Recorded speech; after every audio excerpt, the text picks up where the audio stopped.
El uso del Big Data en el mercado inmobiliario ha dinamizado su uso e incorporación a la práctica de este negocio. Los alcances del uso de la información son ilimitados, en especial cuando de tomar decisiones y aplicar estrategias se trata, en especial en tiempos tan cambiantes como los posteriores a la pandemia. Iniciamos nuestra serie 3 Insights sobre la transición del mercado hacia el Big Data con Jesús Ramón Orozco, director general de TINSA en México. Jesús, ¿qué nos puedes compartir de la experiencia e incorporación de la tecnología al mercado? Muy interesante, Claudia. Desde que comenzamos con nuestro proceso de transformación digital, ha sido sumamente ricas todas las enseñanzas que hemos tenido a través de estos años, y en un momento nos planteamos qué hacemos con toda esta información que hemos venido ganando desde hace 15 años y qué hacemos para ponerla a disposición de nuestros clientes de una manera pues mucho más práctica y efectiva. El mercado creo que ha sido lento la forma en la que han reaccionado al uso de Big Data, no solamente lo que nosotros ofrecemos desde TINSA, sino te diría en general. Hace poco me tocó estar en un evento donde hablaban, y digo hace poco, estoy hablando de unos meses, hablaban de la necesidad de incorporar Big Data a sus procesos. Creo que quien estaba diciendo eso pues ya iban tarde, ¿no? Nosotros llevamos casi 3 años tratando de desarrollar estas plataformas y tratando de sacar provecho de toda la información que tenemos en nuestras bases de datos, ¿no? Que además pues no es un tema sencillo porque, a ver, la generación de algoritmos de cálculo y lo que tú decías, modelos predictivos y demás, pues bueno, prácticamente todo el mundo lo puede hacer. El quid del tema está precisamente en la información, que esa información sea de calidad, que esa información sea limpia, para que la puedas realmente utilizar y explotar para diferentes fines, ¿no? Ahí es donde está el reto. ¿Qué te permite hacer la información? Porque prácticamente todo mundo, tal vez algunos con mucha mayor profundidad, tienen contabilizada la información, pero ¿qué es lo que en concreto te permite tenerlo ya con una tecnología más robusta? Nos tenemos que ir al origen y a cómo generamos la información. Realmente todos nuestros procesos tienen ciertos niveles de calidad en cuanto a la generación de esta data. No es scrapping, que es búsqueda de información en portales inmobiliarios, o simplemente traer data de terceros. O sea, toda la información que nosotros generamos desde TINSA es propietaria, lo hacemos a través de censos específicos, pasa un proceso de validación por diferentes equipos que conforman TINSA en nuestras diferentes líneas de negocio, y todo eso lo juntamos a través de nuestra área de datos, ¿no? Valga la redundancia. Además, otra cosa que no quiero decir que nos haga únicos, pero que aporta mucho valor a nuestros procesos. Dentro del grupo, desde hace tiempo, hemos venido adquiriendo otras compañías que no necesariamente tienen que ver con el sector inmobiliario, y una de estas empresas se llama Deide y Datacentric, son empresas españolas. Deide tiene operaciones en México y se dedican, además de procesar información, a depurar bases de datos y estructurar esta data, ¿no? Entonces, ellos nos han ayudado muchísimo en nuestros procesos para poder depurar toda la información que tenemos, y eso pues nos permite ya al final poner un front que permita explotar a través de algoritmos la información para que los clientes puedan visualizarla, utilizarla y tomar decisiones de acuerdo a esta información.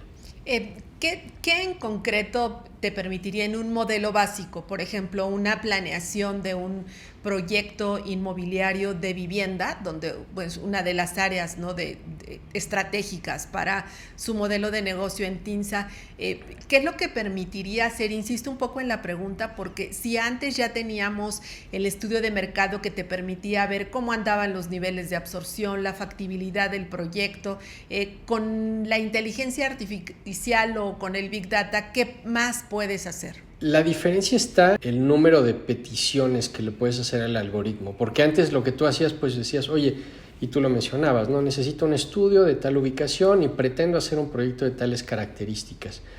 Tú entregabas un producto cerrado, ¿no?, con algunas recomendaciones al final, pero pues partías de un modelaje único, ¿no?, con ciertas características y ya está. Hoy en día seguimos haciendo los estudios porque la verdad es que los desarrolladores o los inversionistas siguen apreciando esa pues opinión experta, ¿no?, de nuestros analistas. Sin embargo, el poder hacer un delivery de toda esta información en una plataforma le permite al desarrollador y a su equipo de trabajo modelar diferentes escenarios.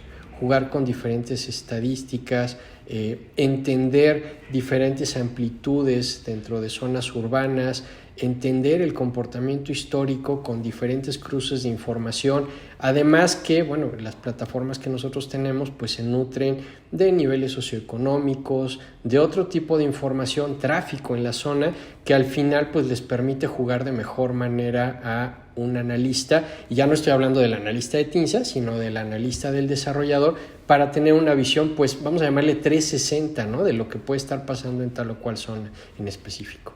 Esto definitivamente beneficia a la planeación porque realmente en los modelos de predicción basado en estudios de mercado, como bien lo dices tú, había hasta cierto punto una limitación en el tiempo, es decir, hasta la información plana y cuando llegabas al proceso de planeación y al desarrollo y cuando te enfrentabas ya al proceso de comercialización, pues hasta ahí quedaba, pero hoy se ha notado, Jesús, en la experiencia, en lo que llevan con el uso del Big Data o la aplicación, algún cambio, digamos, en la toma de decisión o en el modelo de negocio que les permita ir depurando este nivel de riesgo que es al final del día lo que busca el desarrollador para tener éxito? Sí, sin duda. A ver, hay que pensar que los desarrollos inmobiliarios son productos vivos.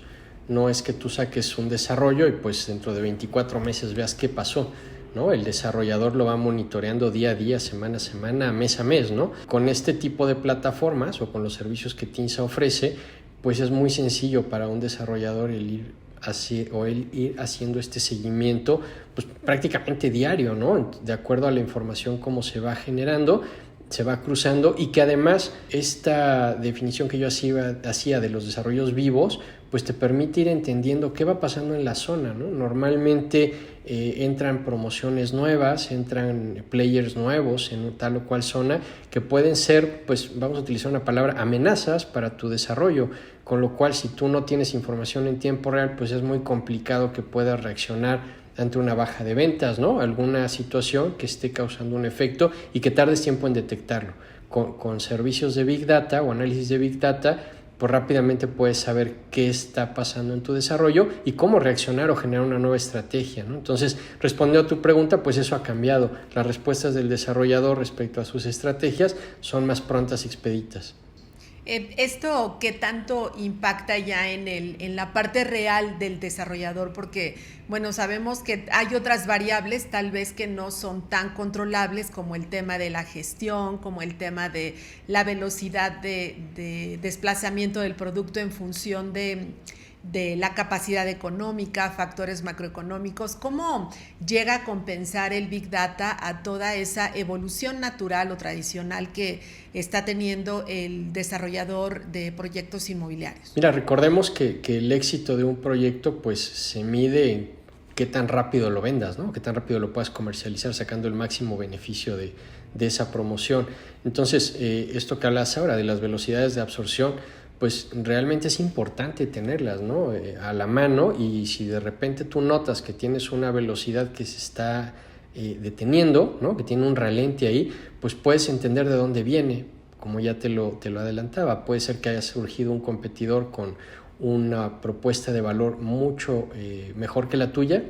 Vamos a hablar de un desarrollo de vivienda vertical que haya puesto mejores amenidades o que traiga algún tipo de oferta o que incluso haya salido con un valor por debajo del tuyo, ¿no? Entonces, tener este tipo de data pues te permite reaccionar rápidamente. ¿Y en qué se traduce todo eso?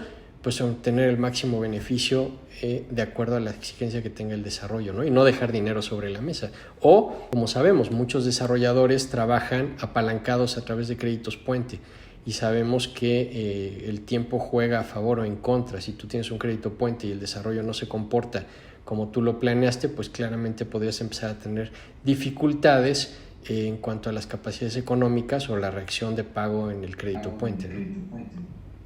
Hablando de la culturización del desarrollador, ¿qué tan fácil les ha sido a ustedes incorporarlos ahora a esta nueva variable a pesar de sus beneficios, considerando que el mercado inmobiliario y ustedes han picado piedra en el compartir información estadística, que es algo que tradicionalmente no existía hasta hace muy poco tiempo? En función de eso, ¿qué tanto les ha costado trabajo culturizar de esta evolución al mercado desarrollador de nuestro país? No es una respuesta que te pueda dar en complicado y fácil.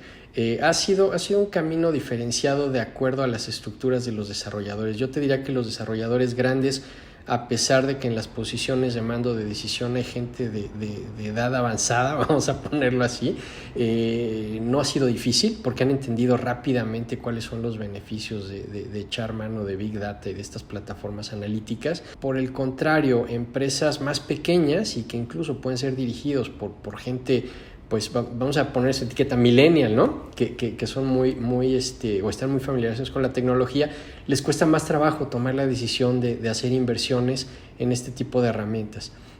Pero te estoy hablando de algo que ya sucedió hace un par de años, ¿eh? Yo te diría que hoy en día todo el mundo está totalmente entendido de cuáles son los beneficios de utilizar información y de analizar esta información.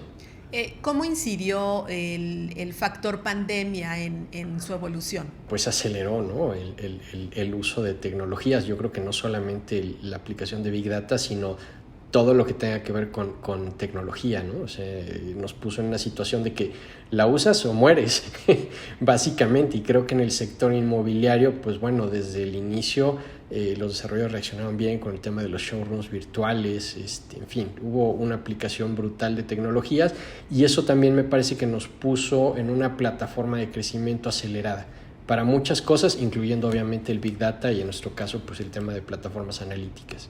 ¿Qué tanto está incidiendo en los presupuestos de las compañías el incorporar ahora el valor del Big Data en el modelo de negocio? Yo creo que tiene una posición bastante importante, derivado de lo que acabamos de comentar. O sea, yo creo que todo el mundo tiene ya presente los beneficios que genera utilizar plataformas de Big Data, entender la información, tener un algoritmo predictivo, tener analistas, porque además esto no solamente va en tener la plataforma, sino tener gente que sea capaz de entender y analizar todos estos datos, porque incluso el otro día lo comentaba con nuestro Chief Data Officer, le digo, es impresionante la cantidad de información que tenemos aquí, pero casi que vamos a terminar necesitando un robot para analizar toda esa información, aunque le estemos plasmando de la manera más intuitiva posible, ¿no? Porque es brutal la cantidad de datos que se maneja.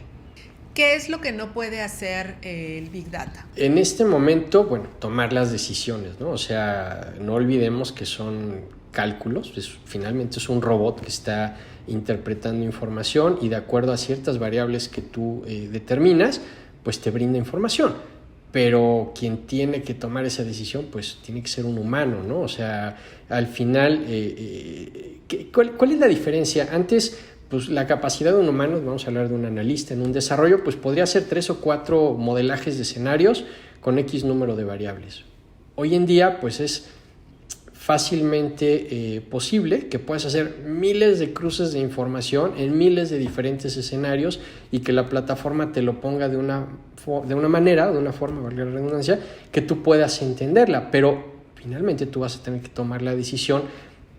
Tú lo apuntabas hace rato, o sea, el desarrollo inmobiliario tiene una serie de barreras que tiene que ir venciendo en su proceso y que no todas pasan por análisis de data, ¿no? Entonces, muchas cosas tienen que tomarse de acuerdo pues, a experiencia, a capacidades de la misma empresa, soportadas en toda esta información, pero vamos, hay todavía un tramo bastante importante para que los humanos dejen de tomar decisiones, ¿no? Yo eso todavía lo veo a muy largo plazo. Más en América Latina, ¿no?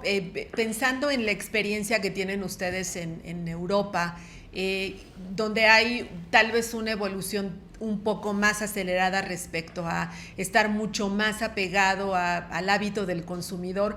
¿Se ha logrado avanzar en este tiempo en México en esa materia? Y bueno, definitivo, la tecnología ha sido un factor que lo determine. Se ha logrado avanzar y te sorprendería que no estamos tan atrasados, ¿eh? O sea, yo te diría que, por ejemplo, el uso de Big Data, pues podríamos estar en un nivel muy similar al que lo tiene España, hablando del sector inmobiliario, ¿no? Por el contrario, países como Alemania pues están muy avanzados. Y algo que creo que incide en esto es que se han atrevido a normar, ¿no? O a regular. Actualmente en México pues no existe ningún tipo de regulación hacia la parte de datos, ¿no? En lo que tenga que ver con el sector hipotecario, con el sector financiero, con el tema de los análisis, y todo eso al final pues nos deja en una posición de libertad, pero una libertad que si no se aprovecha de manera correcta, pues puedes llegar a tener plataformas que no necesariamente te puedan brindar la mejor calidad en los datos, o que esos datos, pues ve tú a saber de dónde son, quién los está analizando y qué tipo de información te están brindando, ¿no? Entonces, creo que por ahí todavía, ahí sí que tenemos un reto, no solo en México, sino en Latinoamérica. Ahí sí nos llevan una ventaja. Bien, ahora, por otra parte, digamos, ¿dónde están los retos para el crecimiento del Big Data en México? Creo que tiene que haber una apuesta más fuerte. A ver, si bien ya hablamos de entes particulares que son, en este caso hablamos de desarrolladores, lo estamos viendo ya también iniciativas en toda la parte de brokers o proveedores de la industria como nosotros. Creo que sí falta un poco más de fuerza en la parte gremial de estos diferentes actores, ¿no? Ahí creo que se podría hacer muchísimo en la conjunción de datos. Finalmente, para que un modelo de Big Data funcione, necesitas una cantidad enorme de datos y que esos datos además estén verificados.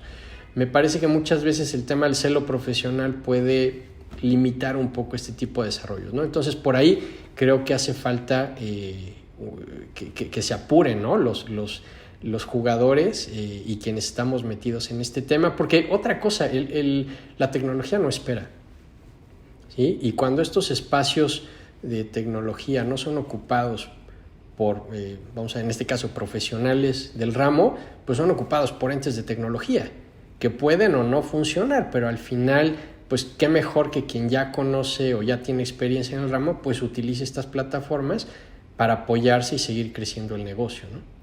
¿Dónde radica esa reticencia? ¿En el desconocimiento de la tecnología y lo que te puede dar, o en los hábitos de cómo se ha comportado la industria tradicionalmente? Yo creo que es una mezcla de ambos. No podríamos apuntar a un solo origen.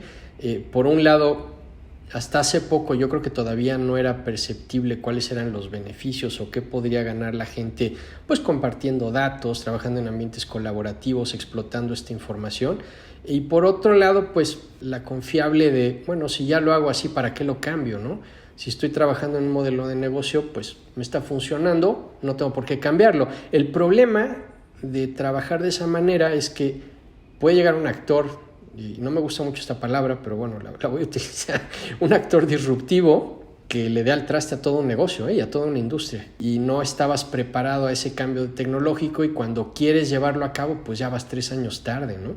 Obviamente lo puedes lograr porque tienes mucha capacidad, eres muy profesional, conoces muy bien el negocio, pero te va a costar el triple de que si empiezas a hacerlo hoy en día. Y yo creo que esa ha sido la diferencia entre los emprendedores en nuestra rama y los profesionales ya de muchos años, ¿no? que están entrando tarde a estos cambios digitales.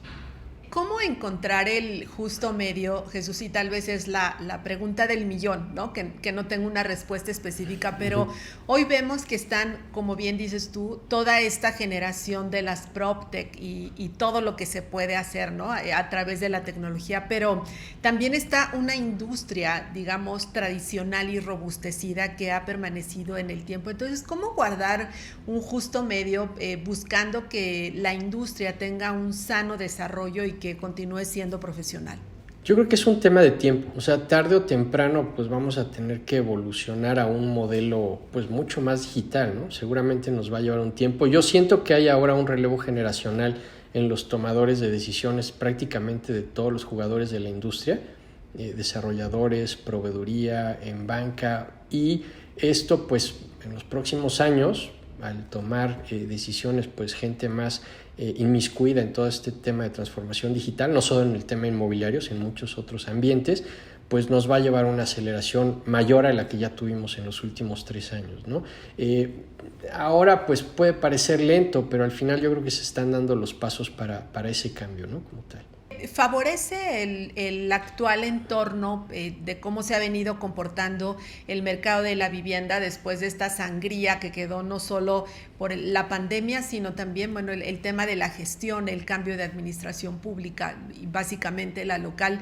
Digamos, el uso de esta tecnología ¿le ayudará como a ese proceso de recuperación o simplemente es un elemento coyuntural que está vinculado a la evolución? Yo creo que sí le va a ayudar. Hablábamos hace rato de los beneficios económicos que se pueden tener con el uso de información que te ayuda a tomar decisiones más pensadas y más rápidas, ¿no? Eso sin duda pues te va a ayudar a reaccionar y el reaccionar pronto te permite hacer un negocio pues mucho más rentable y ahí tienes ya el beneficio per se, ¿no? Como tal. Y sin duda es una consecuencia de la evolución digital que estamos viviendo en el mercado inmobiliario. ¿Qué se espera del mercado de vivienda, Jesús? Estamos entrando o ya prácticamente en la segunda mitad del año. Una pregunta bien complicada, Claudia. y nos la hemos hecho N cantidad de veces en los últimos 6 meses, ¿no? Tenemos un montón de factores que están, pues de alguna manera agrediendo al ambiente o al ecosistema inmobiliario, y te voy a hablar de la parte residencial, porque cada nicho inmobiliario ha tenido diferentes comportamientos en los últimos 3 años. No es lo mismo el turístico que el de industrial o las mismas oficinas, y no se diga el de vivienda, ¿no? Hablando en términos de vivienda, hasta ahora no hemos notado un cambio radical más allá del que se puede esperar derivado de la coyuntura que tenemos, ¿no? Pero no. Con esto que te quiero decir, pues no hemos visto un drama todavía. Para mí, la parte más agresiva de todos estos factores que están incidiendo, me parece que es el tema inflacionario. ¿Por qué? Porque en algún punto los desarrolladores van a tener que impactar el aumento de costos o de insumos de construcción en los valores de la vivienda. Una vivienda que de por sí en ciudades como la Ciudad de México, pues ya tiene unos valores altos y que no necesariamente están pareados con la capacidad de compra del consumidor. Entonces, ahí seguramente vamos a tener algún problema, ¿no? En algunos casos, pues hemos visto ya de unos años para acá que la fórmula ha sido reducir superficie a razón de no aumentar precio, ¿no? Pero bueno, eso también es finito, no puedes seguir reduciendo superficie al infinito. Entonces, creo que ahí va a haber un reto importante y creo que el tiempo va a jugar un rol predominante, porque si la inflación logra contenerse o estancarse y tener visos de disminución, seguramente habrá quien penalice rentabilidad a costa de no aumentar valores, ¿no? Hay 1000 fórmulas para contrarrestar esto desde el punto de vista inmobiliario. Tendrá que ver el apetito, la liquidez que tenga cada empresa, su posición económica y algunos otros factores, ¿no? Tasas en la banca, que esa no me preocupa tanto. Bueno, tampoco tenemos unas tasas altísimas.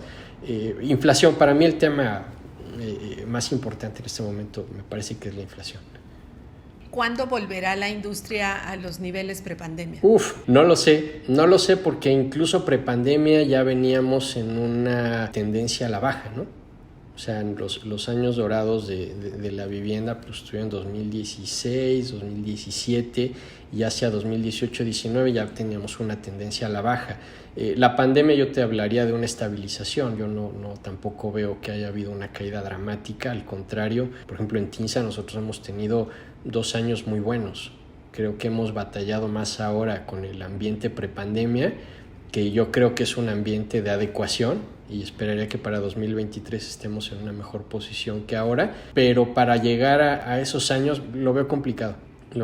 Ni siquiera me atrevería a darte un vaticinio de en qué momento podríamos volver a esos momentos. Eso significa, por otra parte, que no estamos, o sea, no se está compensando esta producción de vivienda acorde con la formación de hogares y los datos, ¿no? O sea, lo que siempre se decía históricamente, el número de matrimonios versus lo que se necesita, digamos, de vivienda nueva para favorecer, más que el modelo de arrendamiento, el modelo de compraventa, de casa-habitación.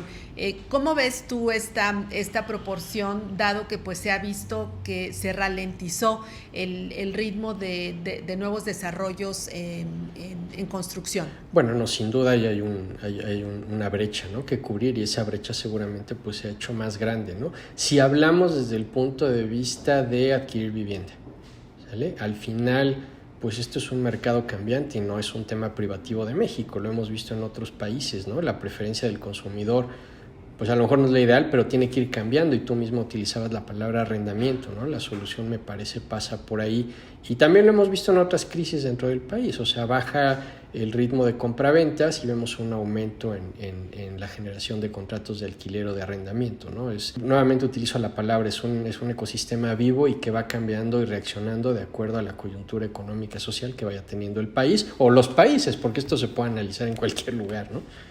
Bien, esto, digamos, de alguna manera crea un ambiente propicio. ¿Y cuál es tu opinión sobre el mercado de vivienda institucional en renta? Yo creo que le queda mucho camino por recorrer. Sin duda, una mayor deseabilidad del consumidor en productos de arrendamiento, pues claramente va a ayudar a fomentar más estos productos, va a ayudar a que los desarrolladores piensen cada vez más en este tipo de propuestas, y sin duda tendrá que ir pareado de una reacción legal, ¿no? Me refiero a dar mayores garantías a los propietarios de los inmuebles para que pues puedan rentar y alquilar con una pues mayor tranquilidad las propiedades, que creo que ese siempre ha sido como uno de los retos en México, ¿no? La parte legal y de protección a los inquilinos, y cómo eso en algunos casos pues puede ser una barrera de entrada para inversionistas a ese ramo. Finalmente, Jesús, ¿cómo resumirías en 3 palabras el sano desarrollo del Big Data en el real estate? Perseverancia, disciplina e inversión.